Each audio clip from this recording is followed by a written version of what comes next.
할렐루야. 하나님께서 3부 예배에 진임하시고 우리 모두에게 측량할 수 없는 은혜와 축복과 능력으로 함께 해주시기를 간절히 소원합니다. 어느덧 12월 첫 주가 됐습니다. 한 해를 잘 마무리하고 새로운 한 해를 잘 준비하는 가운데 맞이하는 이 영광스러운 이 성탄의 12월이 되기를 주님의 이름으로 축복합니다. 여러분, 사람이 살면서 연합하여 살아가는 것이 얼마나 귀한 것이고 아름다운 것이고 영광스러운 것이고 복된 것인지 모릅니다. 연합이야말로 최고의 축복이고 은혜다, 그렇게 말할 수 있습니다. 분열과 분쟁은 살아갈수록 불편하고 불행하게 되어지고 결국은 몰락하게 되어지는 것입니다. 로마의 천년의 역사 가운데 여러분, 로마의 멸망의 원인 가운데 하나가 뭐냐 하면 분열하고 분쟁하는 것 때문에 그렇게 자랑했던 이 천년의 역사를 이었던 로마가 역사의 뒤안길로 사라지고 말았다는 것입니다. 그래서 연합은 하나님의 영역이고 하나님의 마음이고 하나님의 계획이고 하나님의 기대치다, 그렇게 말하게 되어지지만 분열과 분쟁은 사탄의 영역이고 사탄의 마음이고 사탄의 기대치라는 것입니다. 여러분, 실제로 우리가 살면서 연합하여 살아간다는 것이 얼마나 소중하고 얼마나 영광스러운 것인지 우리가 경험하게 되어지는 것입니다.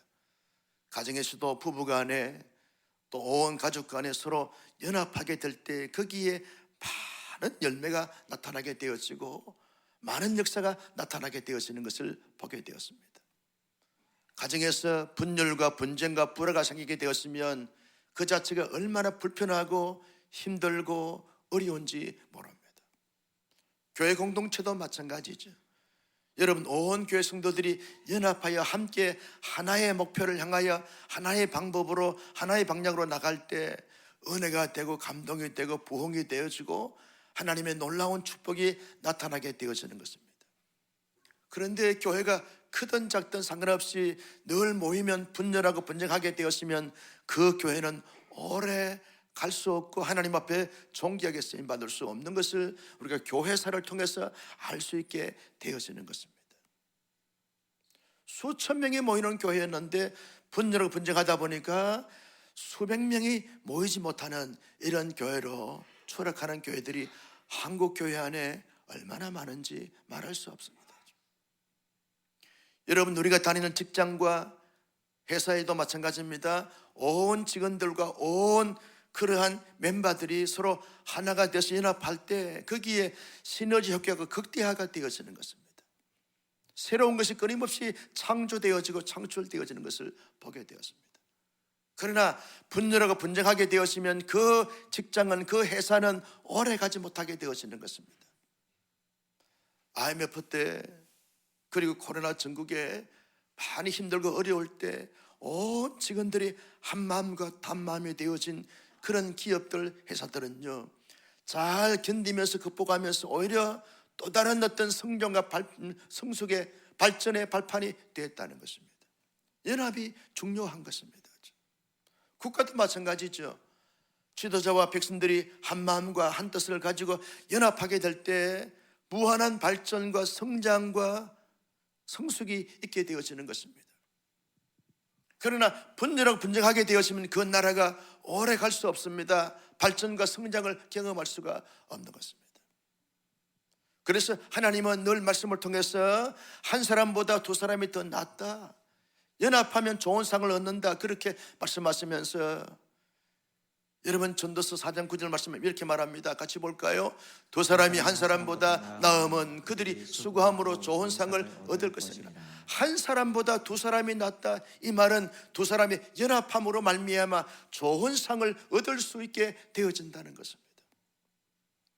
나는 그러면서 우리 온사랑교회 성도님들은 가정 안에서나 다락방 안에서나 팀 사역 안에서나 교회 공동체 안에서나 어디에서 무엇을 하는지 간에 항상 연합의 앞장서고 연합의 중심에 되어지는 하나님의 사람들이 되시기를 예수님의 이름으로 축복합니다.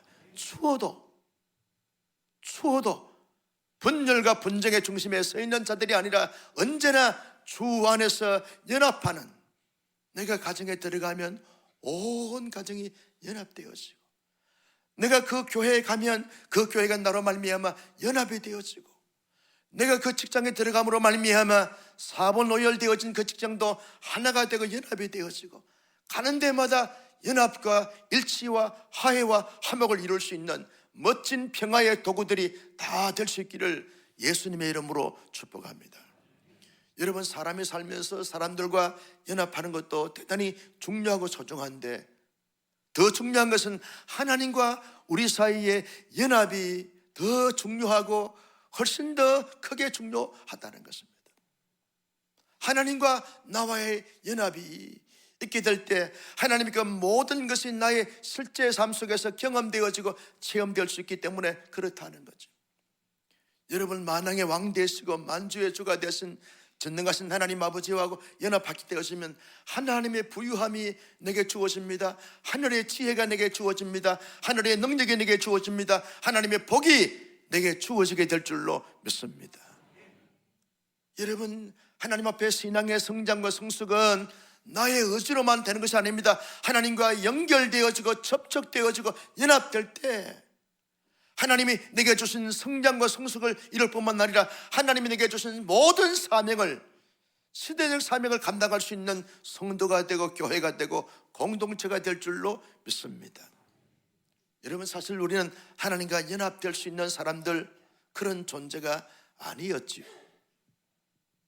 이유가 뭡니까? 여러분, 우리는 하나님과 관계성 속에서 연합될 수 없는 존재가 되어진 것은 왜 그러한 것입니까? 오늘 11절 12절 말씀에 보면 이것을 이렇게 말합니다. 먼저 11절 말씀을 읽습니다. 시작. 그러므로 사랑하라, 생각하라. 너희는 그때의 육체로는 이방인이요 손으로 육체에 행할 할례를 받은 무리라 칭함을 자들로부터 할례를 받지 않는 무리라 칭함을 받는 자들이라. 그때는 육체로 이방인이었다는 거예요. 하나님의 택한 선민이고 하나님의 거룩한 백성인 성민이 아니라 이방인이었다는 거예요. 이 말은 하나님의 영역과 하나님의 관계성 속에서 상관없는 그런 자들이라는 거예요. 하나님의 언약 백성들은 할례를 받습니다. 난지 8일 만에 할례를 받게 되었으면 너는 언약 백성이다 라고 명명하게 되어지고 긍지와 자부심을 가지게 되는데, 우리는 이방인이기 때문에 할례를 받지 않았습니다. 그래서 하나님과 관계없는 그런 자들이었습니다. 더 심각한 내용은요, 12절입니다. 같이 볼까요? 그때에 너희는 그리스도 밖에 있었고 이스라엘 나라 밖의 사람이라. 약속의 언약들에 대하여는 외인이요 세상에서 소망이 없고 하나님도 없는 자이들이. 뭘 말합니까? 너희는 그리스도 밖에 있는 사람들이라는 거예요. 그리스도와 상관없는 사람들이라는 거예요. 그러기에 우리는 하나님과 접촉할 수 없고 연결할 수 없고 연합할 수가 없는 존재가 되었다는 거예요. 하나님은 이스라엘 나라의 백성들을 하나님의 언약 백성으로 삼아주시기 때문에 우리는 그 이스라엘 나라 밖에 있었던 사람들이라는 거예요. 약속의 언약들에 대해서는 외인이라, 언약과 상관이 없는 자들이라는 것입니다. 그래서 세상에는 소망이 없고 하나님도 없는 자였다는 거예요. 하나님과 연합되어지고 일치가 되어지고 연결되어질 1%의 가능성도 없는 그런 존재가 저와 여러분 우리의 과거의 모습들이었다는 것입니다. 그런데 하나님께서 뭐라고 말씀하십니까? 여러분 19절 말씀에 다 같이 보실까요? 시작. 그러므로 이제부터 너희는 외인도 아니요 나그네도 아니요 오직 성도들과 동일한 시민이요 하나님의 권속이라. 아멘. 하나님의 권속이라는 거예요. 제가 이 말씀을 준비하고 묵상하면서 마음이 뭉클하면서 눈시울이 뜨거웠게 적셔진 것은 하나님의 권속이라 하는 이 단어입니다. 하나님의 권속이라. 하나님의 권속은 뭘 말합니까? 하나님의 패밀리가 되고 하나님의 가족관계가 되었다는 것입니다. 우리가 무엇이 간데? 우리가 뭐 의로움이 있고 우리가 율법을 완벽하게 지켰습니까? 할례를 받았습니까? 우리가 잘한 것이 있습니까? 잘난 것이 있습니까? 가진 것이 있습니까? 아무것도 없는 자들이었는데 하나님이 우리를 보면서 하나님의 권속이라고 칭하여 주셨어요. 만왕의 왕 되신 하나님을 나의 아버지, 나의 아빠라고 부를 수 있고 나의 영원한 아버지 같은 하나님이 우리를 볼 때 나의 사랑하는 아들이요 나의 사랑하는 딸이라고 칭하여 주시면서 우리를 대하시는 그 하나님의 권속이 됐다는 거죠. 세상에서 부귀영화를 가진 가정에 태어난 그런 자녀들이 금수저, 은수저라고 그렇게 말합니다. 우리는 수저라는 말을 붙일 수도 없는 그런 존재였는데 하나님이 우리에게 너는 나의 아들, 나의 딸이다, 나의 권속이다 그 말. 이 한 단어 속에 많은 것이 담겨져 있습니다. 숨겨져 있습니다. 의미가 있습니다. 하나님의 권속이라는 거예요. 이 말은 하나님이 함께 하시고 하나님이 책임져 주시고 하나님이 돌봐주시고 하나님이 길을 열어주시고 하나님이 책임져 주신다는 거예요. 할렐루야. 하나님의 권속이라는 것입니다. 세상에서 하나님의 사람들이 당당하게 힘있게 살아갈 이유가 뭡니까? 내가 하나님의 권속이기 때문에 그렇다는 거예요. 천지 만물을 창조하신 하나님께서 이 피조세계에 살면서 하나님의 권속으로 살아가는 것은 주인으로 살아간다 그 말이죠. 하나님의 왕족으로 살아가는 것입니다. 하나님의 왕권을 가지고 살아가는 것입니다. 그래서 스바냐 선자는요, 내 손을 너릇거리지 말라, 기죽지 말라. 왜? 너가 하나님의 권속이니까. 하나님의 권속이니까. 여러분 가족들이요, 자기의 사랑하는 자녀나 손자, 손녀를 볼 때 어떻게 봅니까? 아주 따뜻한 미소를 지으면서 아주 흐뭇해하면서 대견스러움을 가지고 자랑스러움으로 보고 대하겠다는 것이죠. 하나님이 하나님의 권속인 우리를 볼 때 어떻게 대하실까요? 하나님의 따뜻함으로, 하나님의 포근함으로, 하나님의 미소를 지으면서 우리 한 사람 한 사람 본다는 거예요. 우리가 힘들 때 하나님이 더 힘들어하면서, 우리가 아파할 때 하나님이 더 아파하면서, 우리가 좋을 때 하나님이 더 기뻐 뛰고 춤을 추고 노래를 부르면서 천군 천사를 대동하면서 기뻐하신 하나님 아버지가 되시고 하나님의 자녀가 됐다는 것입니다. 여러분, 우리가 하나님의 권속이 된 근거가 어디에 있습니까? 우리가 순종을 잘했습니까? 우리가 열심히 헌신을 했습니까? 우리가 충성을 했습니까? 우리가 바르게 삶을 살아서 그렇습니까? 우리가 지혜로워서 그렇습니까? 우리가 실력이 대단히 갖추어서 그렇습니까? 그렇지 않아요. 하나님의 기준치, 하나님의 잣대로 보게 되면 만족스러울 만한 사람이 한 사람도 없습니다. 동의를 하니까 아멘을 안 하잖아요. 누가 하나님의 기대치에 다 부응하면서 누가 하나님의 원함에 다 충족을 시켜드릴 수 있는 사람이 누가 있겠어요? 아무도 없어요. 그런데도 우리가 하나님의 권속이 되어진 근거가 어디에 있습니까? 여러분 13절 말씀을 크게 읽습니다. 시작. 이제는 전에 멀리 있던 너희가 그리스도 예수 안에서 그리스도의 피로 가까워졌느니라. 그리스도 예수 안에서 그리스도의 피로 가까워진 줄로 믿습니다. 내가 하나님의 권속이 된 것은, 하나님의 자녀가 된 것은, 하나님의 딸이 된 것은, 하나님의 패밀리가 된 것은 나에게 있지 않습니다. 우리의 의지에 있지 않습니다. 우리의 존재에 있지 않습니다. 우리의 능력에 있지 않습니다. 우리의 삶에 있지 않습니다. 오직 예수 그리스도의 피로 말미암아 가까워졌느니라.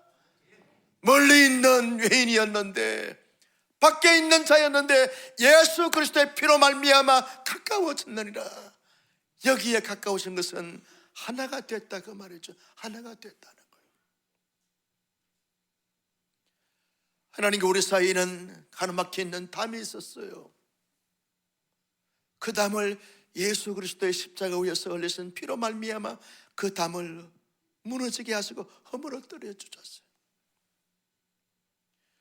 하나님의 율법과 규례를 지켜야만 하나님의 사람으로서 온당한 모습을 가졌는데 그 율법을 피하시고 예수 그리스도로 말미암아 너는 나의 아들이가, 너는 나의 백성이다, 너는 나의 소유다 라고 칭하여 주시는 하나님과 가까워지는 길이 열리게 되어졌어.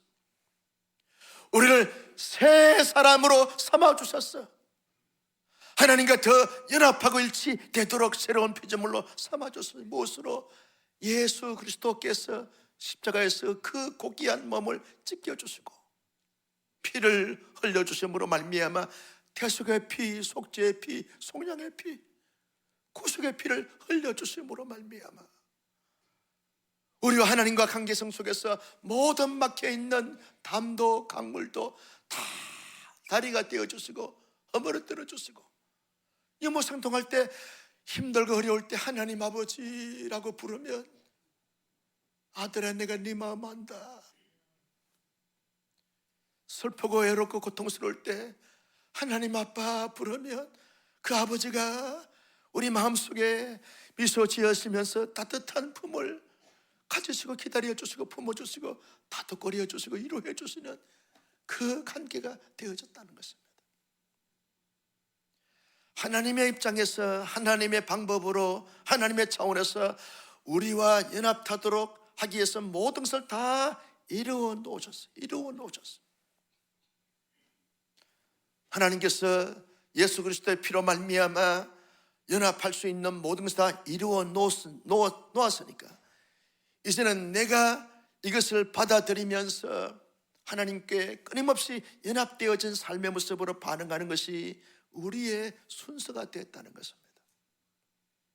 나는 이번 성찬식에 참여하면서 내 마음이, 내 생각이, 내 실제 삶이 하나님과 그리스도와 멀어졌던 모든 관계를 다 청산하고 좀 더 하나님과 연합되어지고 그리스도와 연합되어지고 성령님과 연합되어지는 신비한 연합과 일치가 있는 귀한 역사가 있을 수 있기를 예수님의 이름으로 축복합니다. 어떻게 하면 하나님과 연합되어진 삶의 모습을 가지며 살아갈 수 있을까요? 그것은요, 하나님께서 우리에게 믿음을 선물로 주셨는데 선물로 주신 그 믿음을 가지고 믿음으로 반응하며 살아갈 때 하나님과 가까워지는 삶을 살 수 있게 되어지는 것입니다. 믿음으로 반응하는 거예요. 나의 행함 이전에, 나의 선함 이전에, 나의 수고 이전에, 나의 헌신 이전에 정말 하나님을 믿는 믿음, 계속의 주님이 되신 그 주님을 믿는 그 믿음, 끊임없이 나를 보혜사로 도와주시고 함께 하시고 역사해 주신 성령님을 그 믿는 믿음, 진실된 믿음, 온전한 믿음, 순수한 믿음을 가지고 믿음으로 나가게 될 때 여러분들은 하나님과 우리가 연합되어지고 일치가 되어질 수 있다는 거죠. 많은 사람들이 믿음은 제쳐놓고 내가 뭔가 하나님을 위해서 행함으로 말미암아, 뭔가 수고함으로 말미암아, 뭔가 내가 나타냄으로 말미암아, 내가 뭔가 희생하고 고행을 함으로 말미암아 하나님께 가까워진다고 생각하는 이런 중세 시대의 잘못된 신앙관이 오늘 한국교회 안에 흐를 수 있다는 거예요. 여러분, 율법보다 할례보다 행함보다 선행보다 더 중요한 것은 믿음인 줄로 믿으시기를 바랍니다. 그래서요, 로마서 3장 28절 말씀에 보면 이렇게 말합니다. 로마서 3장 28절 말씀 다 같이 시작. 그러므로 사람이 어렵다 하심을 얻은 것은 율법의 행위에 있지 않고 믿음으로 되는 줄을 우리가 인정하느라. 율법의 행위에 있지 않고 믿음으로 되는 줄로 믿으시면 아멘. 믿음으로 되는 거예요. 여러분, 아브라함이 행함으로 말미암아 믿음의 조상이 된 것이 아닙니다. 아브라함이 순종함으로 말미암아 믿음의 조상이 된 것이 아닙니다. 아브라함이 율법을 지킴으로 말미암아 믿음의 조상이 된 것이 아닙니다. 아브라함이 하나님을 믿었어요. 하나님의 말씀을 믿었어요. 하나님의 역사를 믿었어요. 믿음으로 말미암아 순종함을 통하여 믿음의 조상이 된 줄로 믿습니다. 여러분, 사울이요, 율법을 행함으로 말미암아 어려운 자가 된 것이 아닙니다. 믿음으로 말미암아 어려운 자가 되었기에 그는 믿음으로 말미암아 어렵게 되어진 그 의로움을 가지고서 그렇게 살다 보니까 율법을 지키면서 자기에게 주신 사명을 감당하여 영적인 거성이 되고 거장이 된 것을 볼 수 있습니다. 나는 이번에 성찬식을 참여하면서 이런 마음의 고백들이 있었으면 좋겠어요. 하나님, 나를 위해서 지켜주시고 흘려주신 예수님의 살과 피를 기념하고 대하면서 정말 구원자로 내어주신 하나님 아버지를 믿습니다. 십자가에서 피 흘려 돌아가신 예수님을 믿습니다. 그 예수님의 사건이 나의 사건으로 믿게 하신 성령님의 역사와 섭리를 믿습니다. 믿음으로 참여합니다. 그래서 우리의 침체됐던 믿음이 회복되어지고 부흥되어지는 믿음의 거성, 믿음의 거장으로 쓰임받을 수 있기를 예수님의 이름으로 축복합니다. 두 번째, 우리가 어떻게 하면 하나님과 좀 더 연합한 삶의 모습을 가질 수 있을까요? 내 마음속에 예수 그리스도의 마음을 품고 살다 보면 여러분, 하나님과 주님과 성령님과 연합하는 삶의 모습을 가지며 살아갈 수 있게 되어진다는 것입니다. 사람은요, 누구나 그 마음속에 무엇을 품느냐에 따라서 그 무엇과 가까워지게 되어져 있습니다. 그 사람을 내가 마음속에 품게 되었으면 그 사람이 좋아하는 것이 뭘까? 그 사람이 기대하는 바가 뭘까? 그 사람과 가까워지기 위해서 어떻게 해야 될 것인가? 라고 생각하게 되었습니다. 생각하다 보면 그 사람과 자꾸 말을 걸게 되어지고, 그리고 유무선을 통해서 자꾸 연결되어지고, 그래서 만나게 되어지고 교제하게 되어지고 연합하게 되어지는 것입니다. 아무런 마음에 담겨있지는 않은 가운데서 그 사람과 가까워질 수가 없는 것이죠. 어떤 물건을 마음에 품게 되어지면 그 물건을 항상 이렇게 찾게 되어지고 구입하게 되어지는 것입니다. 저희 노회의 목사님 한 분은 모자를 좋아해요. 모자를. 그래서 이렇게 자랑합니다. 목사님, 우리 방에는요 모자가 수천 개가 됩니다. 수천 개. 언제나 모자를 사모하고 모자를 좋아하고 모자를 마음속에 품게 되니까 가는 데마다 어떤 가게에 가면 특이한 모자가 있으면 항상 그 모자를 구입하게 되더라는 거예요. 그 많은 모자를 2개만 주세요 그랬더니 2개를 가져왔어요. 제가 쏘고 설교하려고 그러다가 절제하는 거예요. 모자를 품으니까 모자를 구입하게 되더라는 거예요. 하나님의 사람들 마음속에 여러분 예수님이 계시면 언제나 예수님을 생각하게 되고, 예수님이 좋아하는 것이 뭘까, 예수님이 기대하는 바가 뭘까를 추구하면서 그렇게 살다 보면 예수님과 가까워지는 삶을 살게 되었습니다. 그래서 바울이 빌립보서 2장 5절 말씀에 이렇게 말합니다. 같이요. 너희 안에 이 마음을 품으라 곧 그리스도 예수의 마음이니. 나는 성찬식에 참여하면서 예수 그리스도의 마음을 품을 수 있기를 주님의 이름으로 축복합니다. 단지 살을 기념하는 떡을 떼하고 피를 기념하는 잔을 떼하는 것이 의미가 있다기보다는 정말 살찌게 해주시고 피 흘려주신 주님의 마음을 내 마음에 품는 것이 훨씬 더 중요하지 않겠습니까? 습관적으로 형식적으로 참여하는 성찬식이 아니라 정말 주님의 마음을 내 마음에 품는 거예요. 주님을 주인으로 품는 것입니다. 늘 우리의 마음속에 예수의 마음이 가득 차고 넘치게 될지어다. 그 마음을 가지고서 그 사모함을 가지고 강구하다 보면 주님이 우리 마음속에 주인 되어지게 되어진다는 거예요. 오늘 찬양하는 지사님의 찬양의 가사가 그거 아닙니까? 주님이 내 마음에 오시옵소서. 내 마음을 주장해 주시옵소서. 가장 좋은 자리에 주님이 계시옵소서. 주님이 계시옵소서. 주님이 계시옵소서. 나는 우리의 모든 삶 속에 가장 여러분의 마음의 가장 자리에 주님이 주인으로 언제나 살아계시기를 예수님의 이름으로 축복합니다. 마지막 3번째는요, 하나님의 사람들이 하나님과 연합하고 가까워지는 삶을 살기 위해서는 주께서 우리에게 말씀하신 그 말씀에 따라서 순종하며 살아가는 것입니다. 예수님은요, 하나님의 구원 계획에 대해서 내가 감당해야 될 것을 아시고 스스로 인간의 몸을 입으시고 이 땅에 오셔서 여러분 십자가에 자신의 몸을 내어주셨습니다.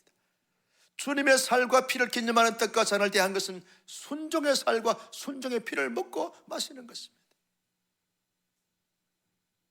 여러분 순종이 얼마나 중요한지 몰라요.